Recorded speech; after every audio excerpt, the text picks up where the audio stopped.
I have a question for you. How warm is the Earth? Is it like swimming pool temperature? Hotter? Colder? How do you even answer this question for a planet that's home to both Mount Everest and Death Valley?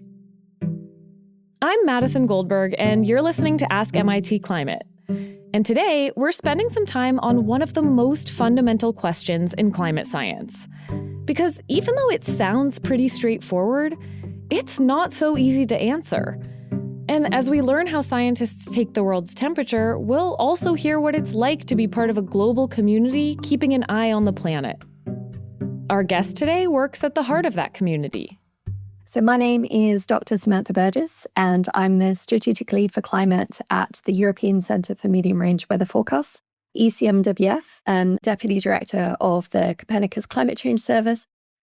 Copernicus is the part of Europe's space program that tracks what's going on here on Earth, like flood and fire risks and changes in land cover. In her role, Dr. Burgess pays special attention to the pace of climate change, including, yes, the planet's temperature. The Earth's average temperature is 15-point-something degrees Celsius. And apologies, I will only work in degrees Celsius, so hopefully you guys can translate. We can do that. These days, the Earth is running, on average, around 59 degrees Fahrenheit. But hold on, what does that actually mean? It's winter in Massachusetts as we record this, and I could really use a 60-degree day. As you may imagine, for us to say that the global average temperature is 15 degrees, that isn't meaningful to a lot of people when in summer they might experience up to 40 degrees Celsius and in winter they might experience below 0 degrees. But the fact is, the Earth's average temperature does affect our lives. It sets the boundaries that weather works in.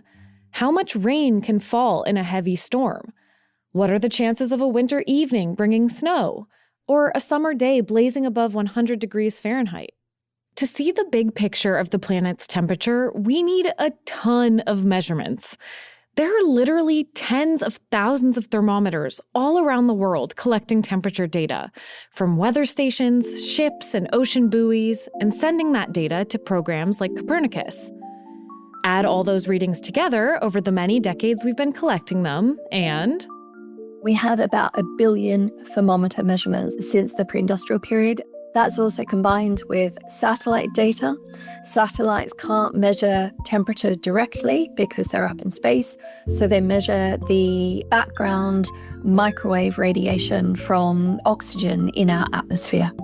We won't get into the details of that, but just know that these satellites add their own data to the pile around the clock. All these readings are vital to weather forecasting. They tell us where warm and cold fronts are traveling, how much strength a hurricane might pick up, and more. They're also crucial to climate science. But it's not enough just to know what the Earth's temperature is or how it's changing. We also want to know why. We've known for over 150 years through experiments that carbon dioxide and other types of aerosols have influence on the temperature in our atmosphere. And we see this very strong correlation between carbon dioxide concentrations in the atmosphere and global average temperature. Carbon dioxide is good at trapping heat. This was first shown in the lab way back in the 1850s. And as humanity has burned huge amounts of fossil fuels and filled our atmosphere with more and more CO2, we've seen the Earth's temperature rise as well.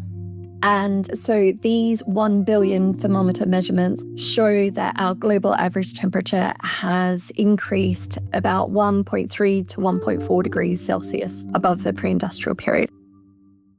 But for something this important, we need to be really, really sure. What if it's not our CO2 pollution that's heating the planet? Lots of natural events can nudge the Earth's temperature up or down, too. The one that has the biggest footprint on global temperature is the El Niño Southern Oscillation. So it has a warmer phase called El Niño, where it has a warming impact on global average temperatures. And then it has the La Niña phase, where it has a cooling effect on global average temperature. There's also the North Atlantic Oscillation, the Indian Ocean Dipole, the Pacific Decadal Oscillation.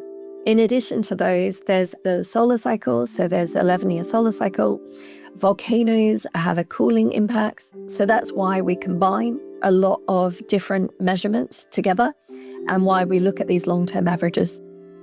By collecting enough data over enough time, we can see that none of these natural events comes close to explaining the warming we're dealing with today. El Nino, for example, when it's in the warm phase, it adds 0.1 to 0.2 degrees of warming to the signal. Scientists also need to be careful that the way they measure temperature isn't muddying the picture. For example, many older weather stations are warming up for reasons that have nothing to do with climate change.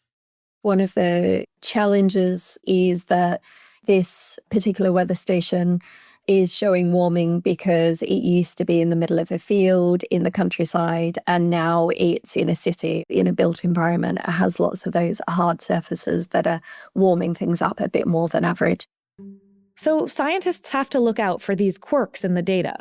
So, for an example, if you had two weather stations that were 5 kilometers apart, and one was showing a rate of warming that was twice the rate of the other, that wouldn't make sense from a scientific perspective. And you would look to the reason why that environment was showing that change, or why the interpretation of the data was incorrect.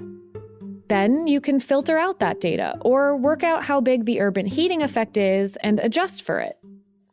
Underpinning all this work are observations. And even though we now have satellites watching from space, Dr. Burgess says we still need all those on-the-ground thermometers located everywhere from the Sahara to Antarctica, gathering what scientists call in situ data. Without it, both climate science and daily weather forecasts would suffer. And for me, this is the critical thing as well, that we can never, ever replace in situ measurements with only satellite data, because we need that verification. But the thermometers that gather this in situ data aren't spread evenly throughout the world. For instance, we have far more measurements on land than in the ocean, and wealthier countries tend to have denser networks of weather stations. The World Meteorological Organization, the WMO, has a large program to improve investment in observations, particularly in the global south. One of the challenges that we face is there's actually a decline in situ observations around the world. The individual meteorological stations have dropped off through time. They're expensive to maintain. So if you don't have that investment to support the staff and make sure the equipment is well maintained, then they often get lost effectively. Okay, so we've talked a lot about how scientists measure global temperature today. But that's only part of the story. Because to fully understand the change we've caused in Earth's climate, we also have to look back into the past. So effectively, policymakers needed to have a time period to measure what the temperature was before humanity had really impacted that temperature. So we use the 50-year period between 1850 and 1900 to create a sort of baseline of a temperature in Earth's history before the influence of large amounts of human-caused pollution entering our atmosphere. And if you thought it sounded tough to take Earth's temperature today, imagine trying to gauge what it was before there was this giant network of weather stations and satellites. But there are ways of reconstructing the past. So humanity has always been interested in change of seasons, change between years. So we've had temperature measurements for hundreds upon hundreds of years, often associated with monasteries or universities where they've had people measuring things for a very long time. By the late 1800s, there were enough regular observations from different parts of the world that researchers today can fill in a picture for the whole globe.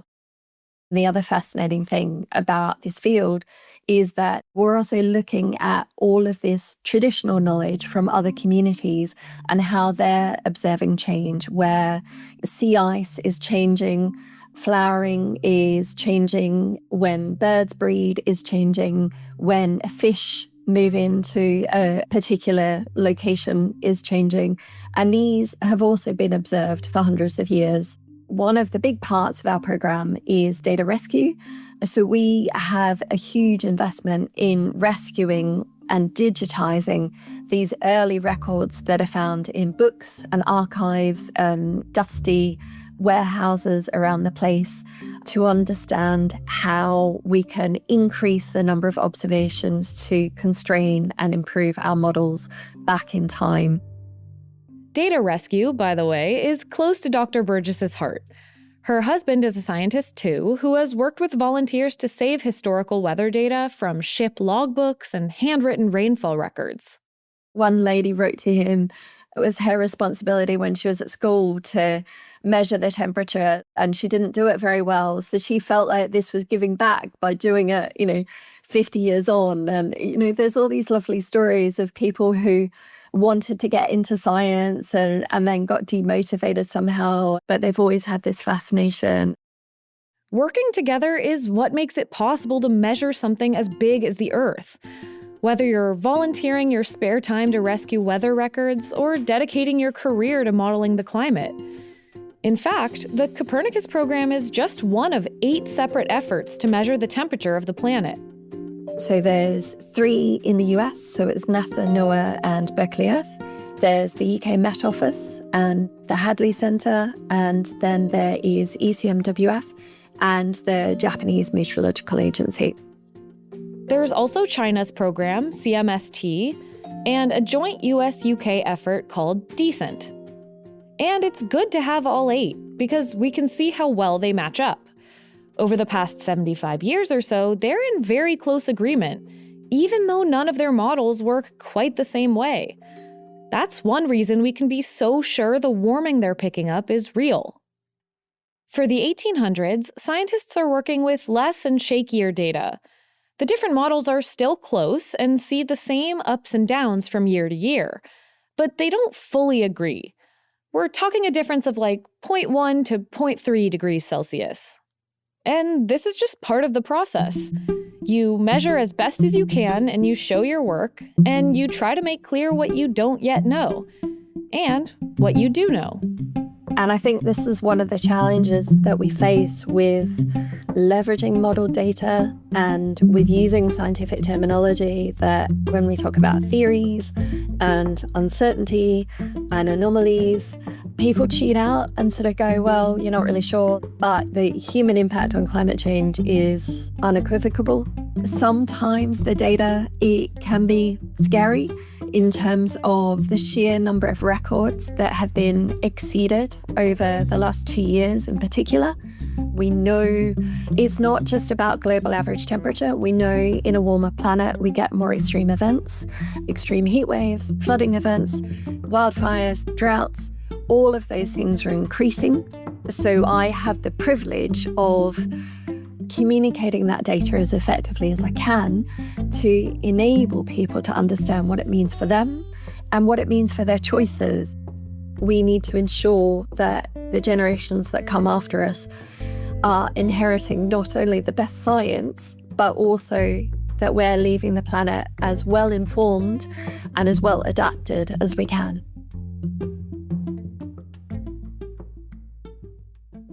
Ask MIT Climate is the climate change podcast of the Massachusetts Institute of Technology. Erin Krol is our executive producer and the writer for today's episode. David Lishansky is our sound editor and producer. Michelle Harris fact-checks our episodes. The music is by Blue Dot Sessions. And I'm your host and associate producer, Madison Goldberg. Many thanks to Dr. Samantha Burgess for speaking with us. You can find more Ask MIT Climate and all our other climate learning resources at climate.mit.edu. We're also on TikTok, Instagram, and YouTube at Ask MIT Climate. And if there's other climate data you're still processing, we want to hear your questions. Write to us at askmitclimate@mit.edu.